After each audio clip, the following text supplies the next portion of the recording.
Hello students, I am Gajanand Kumawat from RK Memorial Senior Secondary School, Sojat road. आज हम mathematics का 11th class में जो first chapter है उसके आगे का पढ़ेंगे। उसमें देखिएगा हमने सेट की डेफिनेशन देख ली थी। आज हम देखेंगे the types of set, set के टाइप्स। तो इसमें सबसे पहले है the empty set. Empty set का मतलब होता है खाली सेट जिसमें कोई एलिमेंट नहीं हो। तो इसको रोस्टर फॉर्म में कैसे लिखते हैं? ओनली ब्रेसेस, ब्लैंक ब्रेसेस अपन लिख लेते हैं तो ये क्या हो जाता है? Empty set.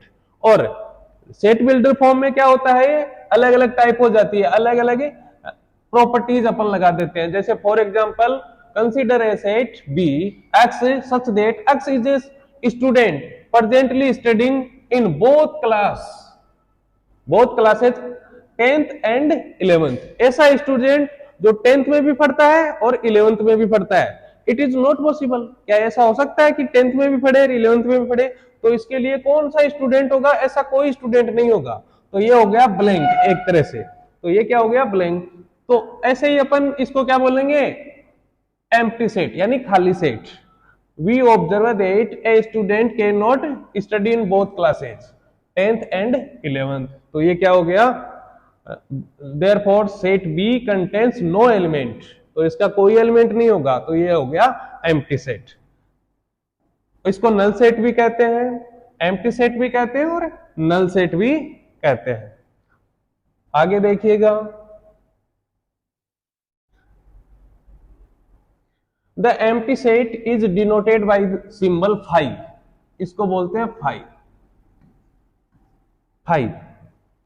और इसको रोस्टर फॉर्म में लिखते हैं ब्लैंक ब्रेसेस।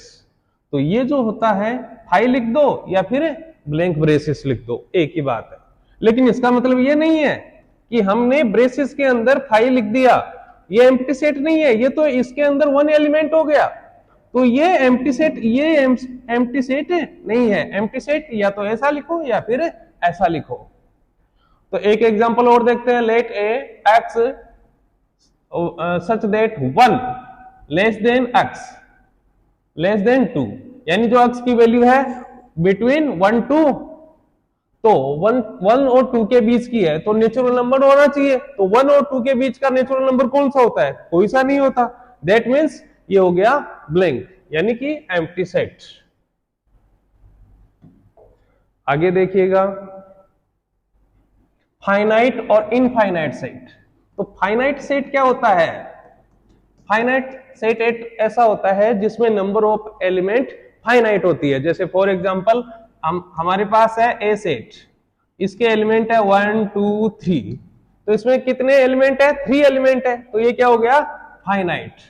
और इनफाइनाइट, इनफाइनाइट जो सेट होता है उसमें क्या होता है? नंबर ऑफ एलिमेंट्स इनफाइनाइट होते हैं। जैसे फॉर एग्जांपल बी अपन ने लिखा 1 2 3 एंड सो ऑन इनफाइनाइटली। तो इसमें नंबर ऑफ एलिमेंट अपन काउंट नहीं कर सकते। तो ये क्या हो गया? Infinite set.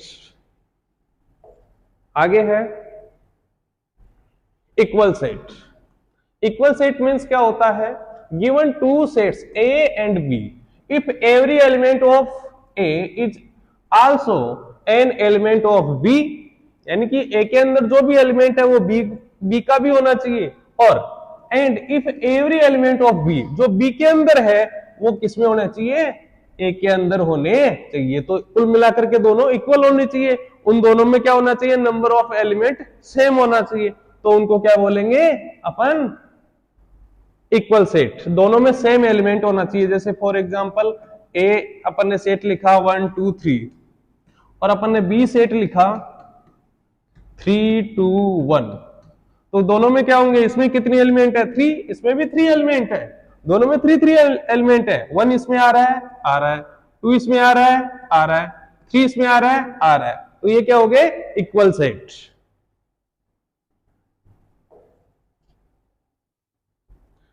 Thank you students. तो आज हमने इक्वल सेट,